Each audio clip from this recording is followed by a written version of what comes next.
Finally আমরা মোহনায় চলে এসেছি।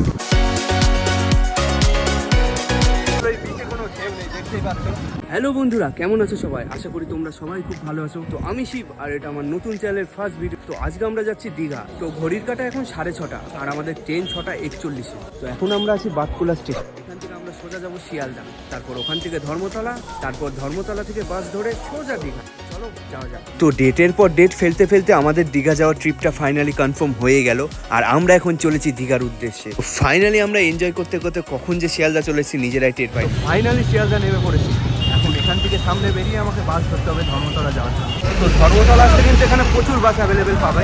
তো এখানে কিন্তু একটা জিনিস তোমাদের করতে হবে, যেটা হলো দাম দর। তো এখানে সবাই একটু বেশি দাম বলবে তোমাকে, কিন্তু একটু দাম দর করে নেবে। এটা হচ্ছে আমাদের বাস, এই বাসে আমরা যাচ্ছি দীঘা। তো ফাইনালি ধর্মতলা চলে এসেছি, আর আমাদের বাসও বুক হয়ে গেছে। তো এটা আমাদের বাস, এটা ছাড়বে রাত 11:30টার সময়, আর দীঘা পৌঁছাবে ঠিক ভোর 4টের সময়। তো চলো যাওয়া যাক। তো সব অপেক্ষার অবসর ঘটিয়ে ফাইনালি আমাদের বাস রওনা দিল দীঘার উদ্দেশ্যে। তো এখন বাজে রাত 1টা, আর আমরা এখন সবে কোলাঘাট এসে পৌঁছেছি।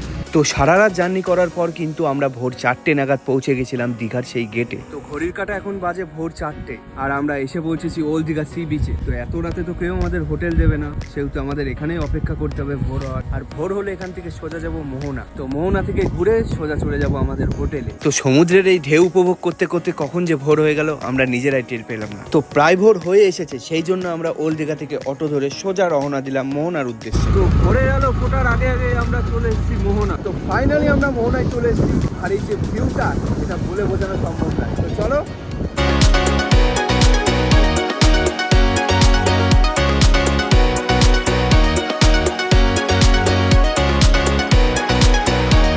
তো এই যে মোহনার অপূর্ব দৃশ্যটা দেখার জন্যই কিন্তু এত সকাল সকাল আমাদের দীঘা আসা।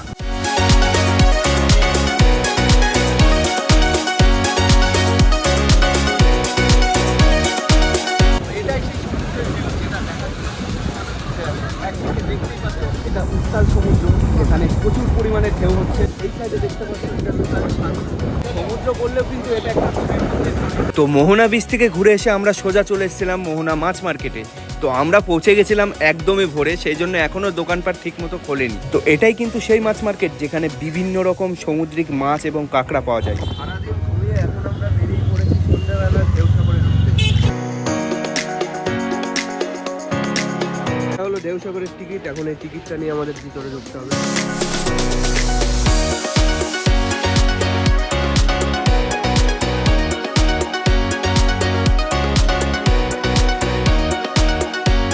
সাগরে তোমরা বেসিক্যালি বেশি কিছু দেখতে পারবে না, যদি তোমরা ছবি তোলার জন্য আসো। খুবই সুন্দর জায়গা। আর যেটা বুঝতে পারছি সেটা হলো আমাদের মতো সিঙ্গেল ছেলেদের জন্য এই জায়গাটা।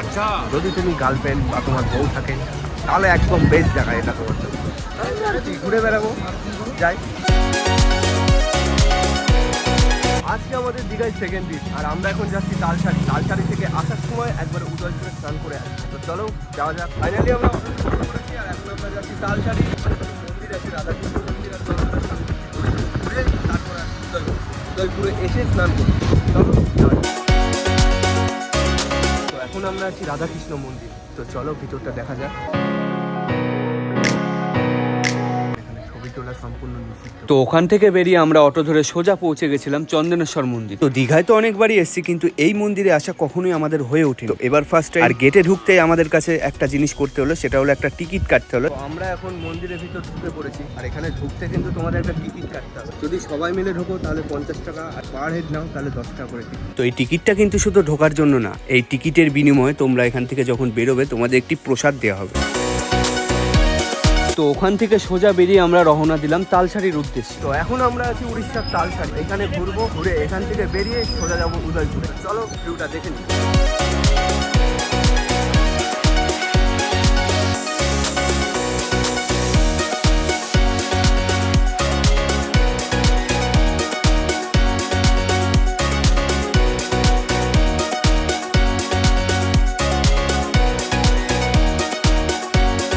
বাইরে আমাদের অটো দাঁড়িয়ে আছে, আমরা এখান থেকে এখন যাবো।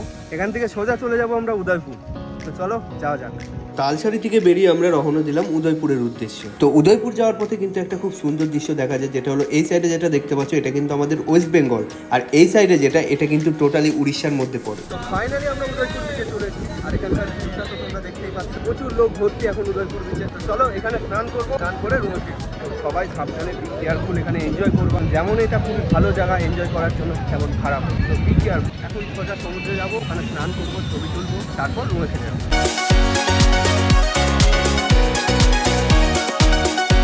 উদয়পুর বিচে এসে আমাদের খুবই খারাপ এক্সপিরিয়েন্স হলো, যেটা হলো এই বিচে কোনো ঢেউ নেই, দেখতেই পাচ্ছ কোনো ঢেউ নেই বিচে। ভাই এরকম উদয়পুর আমি এর আগে কখনো দেখিনি।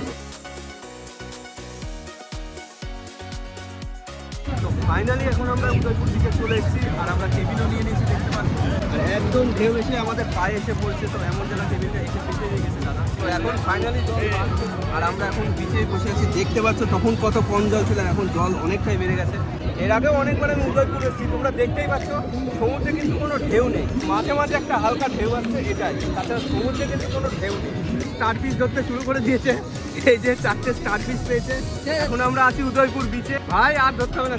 তো উদয়পুর বিচে গিয়ে আমাদের তো টাকার অবস্থা দেখতেই পাচ্ছ, সবাই স্নান করেছে, তো টাকাগুলো সব ভিজে গেছে। এখন শুকাচ্ছি, শুকে এখান থেকে সোজা নিউ দীঘা যাবো, নিউ দীঘা গিয়ে স্নান করে তারপরে রুমে যাবো। তো আজকে আমাদের দীঘায় তৃতীয় দিন, আর আজকে আমরা যাচ্ছি সেই জগন্নাথ মন্দির দেখতে, যেটা কিছুদিন আগে উদ্বোধন হয়েছে। তো হোটেল থেকে খুবই কম ডিস্টেন্স হওয়াতে আমরা হেঁটেই পৌঁছে গেছিলাম জগন্নাথ ধামে। ফাইনালি আমরা জগন্নাথ মন্দিরে একদম কাছে চলে এসেছি। তো এখন ভিতরে দুটা যাচ্ছে, এখান থেকে অসাম লাগছে।